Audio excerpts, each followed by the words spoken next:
The two sets of four consecutive positive integers have exactly one integer in common. The sum of the integers in the set with greater numbers is how much greater than the sum of the integers in other set.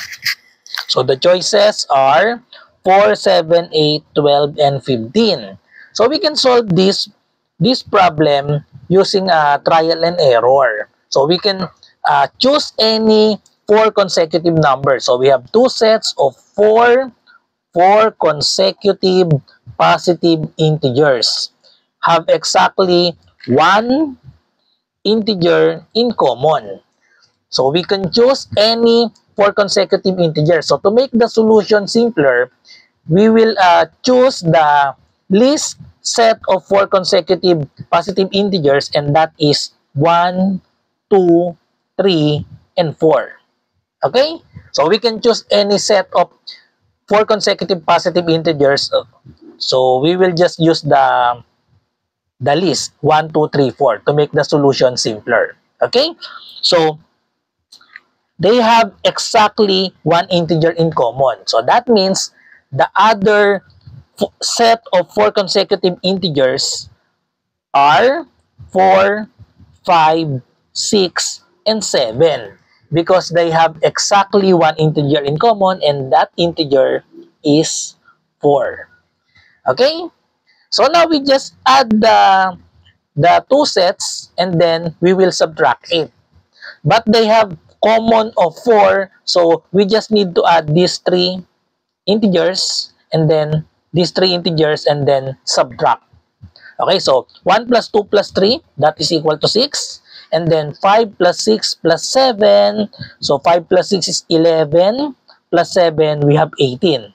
And then let's subtract, so we have 18 minus 6, the answer is 12. So therefore, the answer is letter D, 12. Let's try other solution. If we use other set of four consecutive positive integers, the answer is still 12. So let's try any number. So let's try 22, 23, 24, and then 25. And then the other set, they have one integer in common. So the other set of consecutive is 25, 26, 27, and 28. So let's cross out the 25, add this, and then also this, and then we will subtract. So 26, 27, 28, the sum of that is 3 20s, that is 60. So just add 6, 7, and 8, that is equal to 6, 7, 8, so that is 21 plus 60, therefore we have 81. And then the sum of this, 22, 23, 24, so 3 20s, that is 60. And then we have 4 plus 3, 67 plus 2, so we have 69.